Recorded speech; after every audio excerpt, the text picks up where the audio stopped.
মানবাধিকার কমিশনকে নখদন্তহীন বাঘের বদলে কার্যকর প্রতিষ্ঠানে পরিণত করতে চায় সরকার, জানিয়েছেন আইনমন্ত্রী মোহাম্মদ আসাদুজ্জামান।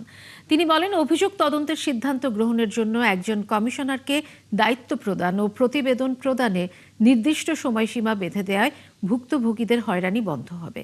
আর গুম শিকার ব্যক্তিদের স্বজনরা দাবি করেন, দেশে যেন কোনোভাবেই গুমের সংস্কৃতি ফিরে না আসে, নতুন আইনে তা নিশ্চিত করতে হবে।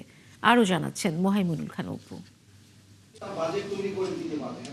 জাতীয় মানবাধিকার কমিশন এবং গুম সংক্রান্ত আইন প্রণয়নের লক্ষ্যে এক অংশীদার সভা অংশ নেন মানবাধিকার কর্মী, আইনজীবী, সাংবাদিক সহ বিভিন্ন শ্রেণী-পেশার প্রতিনিধিরা। আলোচনার শুরুতেই অংশীজনরা বিদ্যমান মানবাধিকার পরিস্থিতি ও কমিশনের কার্যকারিতা নিয়ে নিজেদের মতামত তুলে ধরেন।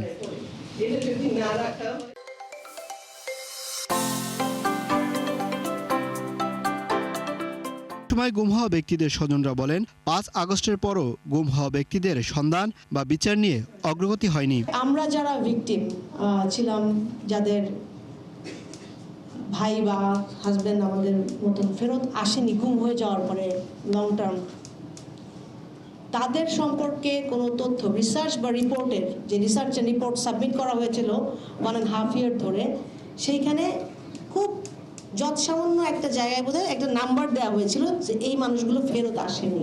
12-14 বছর ধরে আমার স্বামী গুম হয়েছে। আমরা পরিবার বারবার সবসময় মনে করেছি যে হয়তো উনি ফিরে আসবেন।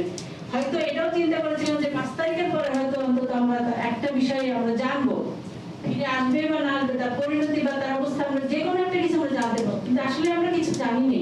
এ সময় গণমাধ্যম কর্মীরাও বিভিন্ন বিষয়ে প্রশ্ন রাখেন আইনমন্ত্রীর কাছে। বুড়িচং এলাকার একটা পুলিশ স্টেশনের সাব ইন্সপেক্টর কি ওই পরিমাণ ক্ষমতা থাকবে তার এলাকায় একটা ক্যান্টনমেন্টের ভিতরে আয়নাঘরের ইনভেস্টিগেশন করা?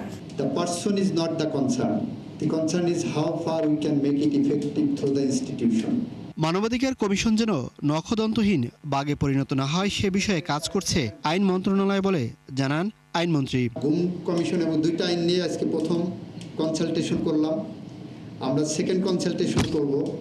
আমরা যত দ্রুত পারি এই দুইটা আইনকে সবার আগে জনগণের সামনে নিয়ে আসার জন্য নখদন্তহীন কোনো প্রতিষ্ঠান না হয়, এটা যাতে রিপোর্টটা যাতে আদালতে গ্রহণ করেন এবং আদালত সেটা যাচ্ছে তার প্রসেসটাকে আরো সমৃদ্ধ করেন, সেইটাই আমাদের এখানে মূল পার্থক্য জায়গা চলছে। অভিযোগ তদন্তের সিদ্ধান্ত গ্রহণের জন্য একজন কমিশনারকে দায়িত্ব প্রদান ও প্রতিবেদন প্রদানের নির্দিষ্ট সময়সীমা বেঁধে দেওয়ায় ভুক্তভোগীদের হয়রানি বন্ধ হবে বলেও মন্তব্য করেন মন্ত্রী।